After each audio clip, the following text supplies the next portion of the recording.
ከፕሮግራማችን ስንመለስ አሁን ደግሞ የምንገኝበት ቦታ ጣና ዳር የተሰራው አዲሱ ሪዞርት ነው። ይህ ሪዞርት ፈለገ ጊዮን ኢኮ ሪዞርት ነው። በዚህ ደግሞ ጣናን የተመለከተ ጉዳይን እንደዚህ በአማረ መንገድ ጣናን ከጀርባችን አድርገን እናነሳለን። ጣናን ስናስብ ወደ 37 አካባቢ የሚሆኑ ደሴቶችን በውስጡ የያዘ ነው። በእነዚህ ደግሞ ከ20 በላይ ገዳማቶችም አሉ። በእነዚህ ገዳማቶች ደግሞ የተለያዩ እጽዋቶች፣ የተለያዩ አፋቶች ይገኛሉ። ጣናም እንደዚሁ ደግሞ በውስጡ የተለያዩ የአሳ ዝርያዎችን ይዟል። ስለዚህ ጣናና ብዝሃ ሕይወትን ስናስብ ብዙ የምንለው ነገር ይኖራል ብዬ አስባለሁ። አዎ ጣና በሀገራችን ትልቁ ሐይቅ ነው። በሀገራችን ብቻ ሳይሆን ደግሞ በዓለም አቀፍ ደረጃ በብዝሃ ሕይወት ሀብቱ በዩኔስኮ የተመዘገበ ነው። ጥብቅ የብዝሃ ሕይወት ሀብትን የያዘ ሐይቅ በሚል ማለት ነው። በውስጡ በርካታ ነገሮችን ይዟል።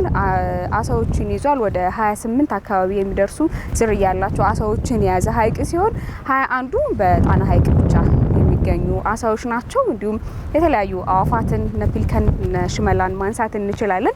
በርካታ አዋፋትን ይዟል። ከዛ ባለፈ ደግሞ እጽዋትን በዙሪያው ይዟል ማለት ነው። ደንገልን እንዲሁም ደግሞ ዳርዳር ላይ ያሉ ረግራጋማ ቦታዎች ላይ ያሉ አትክልቶችን እጽዋቶችን ማንሳት እንችላለን። እነሱ ደግሞ በውስጡ ላሉ ብዝሃ ሕይወቶች መደበቂያ እንዲሁም ደግሞ መራቢያ ሆነው ያገለግላሉ ማለት ነው። ከቅርብ ጊዜ ወዲህ ግን ጣና በተፈጥሮም በሰው ሰራሽም ትልቅ የሆነ ችግር ተጋርጦበታል።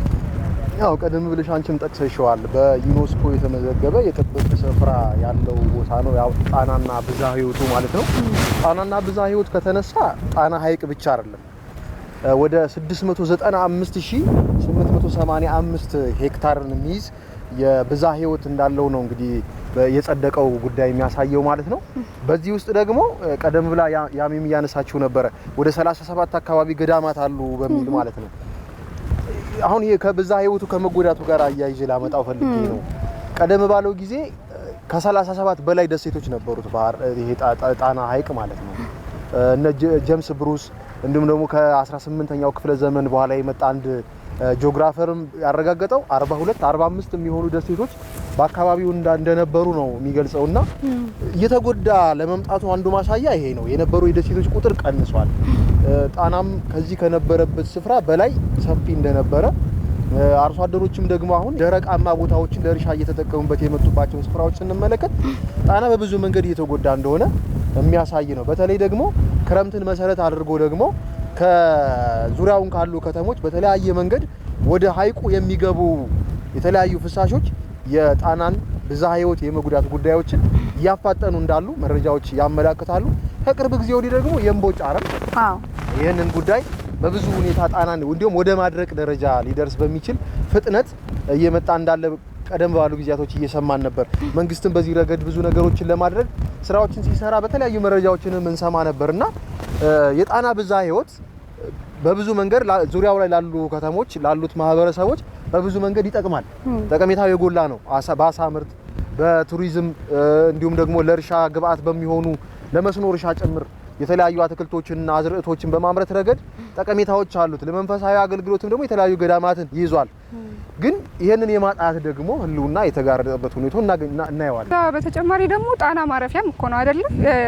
እንደ አረንጓዴ ቦታዎች እንደ መናፈሻዎች ዳር ላይ መጥቶ መቀመጥ ሰላምን የሚሰጥ ነገር አለው። ከዛ ውጭ የባህር ዳር አየር ሞቃታማ እንደመሆኑ መጠን በበጋም በክረምትም ዝናብ ሳንጠብቅ ነፋሻማ አየርን የምናገኘው ከጣና ነውና አሁንም ቢሆን እንደ አፍሪካም እንደ ዓለምም በጣም በእጅጉ የምንታወቅበት ነው። በአፍሪካ አራተኛ ነው፣ 9 ሜትር ጥልቀት ያለው ነው። ስለዚህ በደንብ መጠበቅ ያለበት ጉዳይ ነው። እንደተባለው በዩኔስኮ ስለተመዘገበም ጭምር መታወቂያችን ነው። እንዳልከው ደግሞ የገቢ ምንጭም ነው።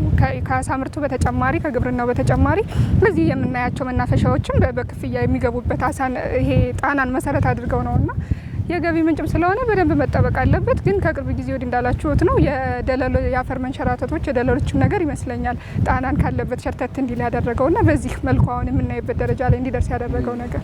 አዎ ስለ ገቢ ምንጩ ካነሳሽ በዙሪያው ካሉ ሆቴሎች፣ መናፈሻዎች ባለፈ ደግሞ እንግዲህ በአነስተኛ የገቢ ምንጭ የሚተዳደሩ ሰዎችም በጣና ዙሪያ ላይ ደንገሎች አሉ። እነሱን ደንገሎች ጨፌውን በመሸጥ እንዲሁም ደግሞ ደንገሉን ራሱን ደግሞ ለተለያዩ የቤት ማስጌጫ ነገሮችን በመስራት የሚተዳደሩበትም አሉ ማለት ነው።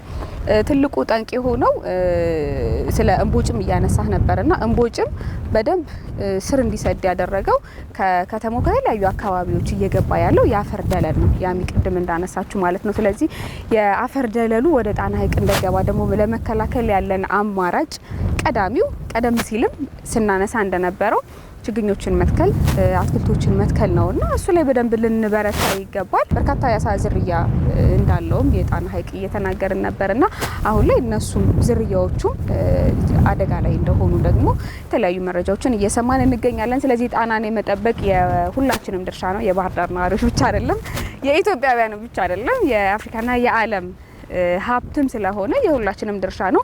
በባለቤትነት በዋናነት ግን እጃችን ላይ ያለው እኛ ጋር ነውና እኛ የድርሻችንን ልንወጣ ይገባል። የእልፍኝ መዝናኛ ፕሮግራም መልእክታችን ነው። ጣና ከሌለ ብዙ የሀገር ገቢ የሆኑ ዶላሮችን እናጣለን። ምክንያቱም ቀደም ሲል ስለ ገዳማቱ እያነሳን ነበርና ገዳማቱን በቱሪስቶች ተመራጭ ያደረጋቸው እድሜ ጠገብ መሆናቸው ብቻ ሳይሆን በውሃ መካከል መሆናቸው ነው፣ ደሴት መሆናቸው ነውና ከሌሎች አካባቢዎች ለየት ማለታቸው ማለት ነው። እሱ ነውና ጣናን መጠበቅ ይገባናል መልእክታችን ነው።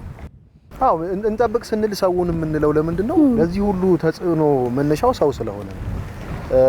የተለያዩ ፍሳሽ ቆሻሻዎችን ወደ ሐይቁ የሚለቀው ሰው ነው። ከዚህ በተጨማሪ ደግሞ መሬቶችን እናለመልማለን በሚል የተፈጥሮ ማዳበሪያ የአፈር ማዳበሪያ እንትኖችን እንጠቀማለን። እነዛ በራሳቸው ለእንቦጭ መራባትና መስፋፋት እንዲሁም ደግሞ አላስፈላጊ ለሆኑ አረሞች መስፋፋት መነሻ ናቸው።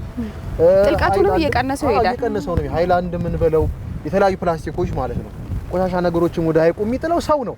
የአሳ ምርትም እንዲቀንስ ከፍተኛውን አስተዋጽኦ የሚያደርገውም ሰው ነው። የተገቢ ያልሆነ የአሳ ምርት የመጠቀም ሁኔታ ማለት ነው። ከሱ በተጨማሪ ተሙ የአሳ ምርት እንዲቀንስ የሚያደርገው ቅድም እንደነገርኳችሁ እንቁላላቸውን የሚጥሉትና የሚራቡት ወደ ዳር ወጣው ረግረጋማ ቦታ ላይ ነውና በዙሪያው ያሉ አርሶ አደሮች የዳሩን ለመጠቀም እነዚህ ደንገሎችን እንዲሁም ደግሞ ዳር ላይ ያሉ አትክልቶችን ያላግባብ ከስራቸው ይነቅሏቸዋልና ድጋሚ እነሱ መብቀል አይችሉም። ስለዚህ አሳዎቹ የሚራቡበት ቦታ የለም ማለት ነው። ለጣና ደህንነት ስናወራ እንግዲህ ስለ ውሃው ብቻ አይደለም የምናወራው። ቀደም ብለን እንዳልነው በጣም ብዙ ብዝሃ ሕይወት የሚገኝበት ነው። ስለዚህ ስለ ብዝሃ ሕይወት ስናነሳ የእያንዳንዳችን ተፈጥሮ ከእያንዳንዳችን ጋር በጣም የተሳሰረ ነው ስንኖር ማለት ነውና የአንዷ ነፍሳት መጥፋት በአንድም በሌላ መንገድ የኛን ደህንነት የኛን ሕይወት የሚያጎድል ነውና ጣናን እንታደግ ስንል ይሄንንም አስበን ነው። ስለ አፈር መንሸራተት ስናነሳ አሁን የጣናን መጠኑን መቀነሱ ብቻ አይደለም። አፈር ተንሸራቶ በገባ ቁጥር ቀደም ሲል እንዳልሽው የአሳዎቹ እንቁላል እንዳይራቡ ያደርጋል። ከዛ በተጨማሪ ውሃው እየደፈረሰ እንዲሄድ ያደርግና የፀሐይ ብርሃን ውስጥ ያሉትን ነፍሳቶች እንዳያገኙ ይከላከላቸዋልና እነሱንም የማጣት እድላችን እንዳለ ነው። ስለዚህ ገበሬዎችን ብቻ አይደለም ሁሉም ሰው ቆሻሻ ከመጣል ጀምሮ ልንሳሳለት የሚገባ ሀብታችን ነው። ተፈጥሮ የሰጠችን ቢሆንም ካልጠበቅነው ደግሞ የምናጣው ስለሆነ ጣናን መጠበቅ ደግመን ደጋግመን አደራ የምንለው ነው። እኛም የድርሻችንን እንወጣለን። ወቅቱ ደግሞ እንዲህ አይነት ጉዳዮችን የምናወራበት እንዲህ አይነት ጉዳዮችን የምንሰራበት ወቅት ነው። ክረምት ሲመጣ ብዙ የአካባቢ ጥበቃ ስራዎች ይከናወናሉና እኛም የራሳችንን መልእክት ጣል እናድርግ በማለት ነው። ክረምትን ጠብቀን ግን የምንሰራው ስራ ብቻ አይደለም። ያው የተፈጥሮ ዝናብ ስላለ ተፈጥሮ ያግዘናል። ደግሞ ወቅቱን አንስተሽ ደግሞ ምቹ ሁኔታውን ተመልክተሽ ነገሮችን ብታነሽ መልካም ነው በሚል ነው ዛሬ ያነሳ ነው። ዞሮ ዞሮ የጣና መኖር ለባህር ዳርና አካባቢው ላለው ህዝብ ብቻ ሳይሆን አሳውም እኮ ቢመረት ሌላ አካባቢ መሄድ ነው። የባህር ዳር ጨፌም በራሱ ሌሎች አካባቢዎች ላይ እየሄደ ይሸጣልና ከዚህም ባለፈ ደግሞ ቀደም ብለን እያየን ነበር። አንድ ቆንጆ ወፍ እያየን ነበር፣ እንትን የንስር አሞራ ማለት ነው አይደል? በጣም የሚያምር ይሄ እንዲህ አይነት እንትኖችን የምንመለከት ብርቅ የሆኑ እንስሳቶችን የምንመለከት አዋፋትን የምናገኘው ጣና ዙሪያ ላይ መኖሪያቸውን ስላደረጉ ነው። እነሱም እንዲቀጥሉ ከዚህ ነፋሻማ የሆነው አየር እንድንቀበል ደግሞ የጣና መኖር ወሳኝ ነው ብዬ አስባለሁና ኃላፊነታችን ቀላል የሚባል አይደለም። እንግዲህ ከተፈጥሮ ከአረንጓዴ ነገርና ከአካባቢ ጥበቃ ጋር የተያያዙ ነገሮችን በእልፍኝ የመዝናኛ ፕሮግራማችን መረጃዎችን እያጋራናችሁ እናንተም እንድትወያዩበት ምን ያክል ሰርቼበታለሁ፣ ምን ያክል ሄጄበታለሁ፣ ለአካባቢ ጥበቃስ ምን ያክል እቆረቆራለሁ የሚለውንም ራሳችሁን እንድትጠይቁ ጥያቄ ቢጤ ጣል እያደረግን አብረናችሁ ቆይታ እያደረግን እንገኛለን። እንግዲህ ጣና ውበት ነው፣ ጣና ሀብታችን ነውና ጣናን እንጠብቀው የሚለውን መልእክት ስናነሳ በጣም በብዙ መንገድ ነው። አሁን ደግሞ የቀጣዩ መሰናዶ ተመልክተን ስንመለስ በሌላ ቦታ በሌላ ሀሳብ እንገናኛለን። በድጋሚ አብራችሁ እንድትቆዩ ግብዣችን ነው።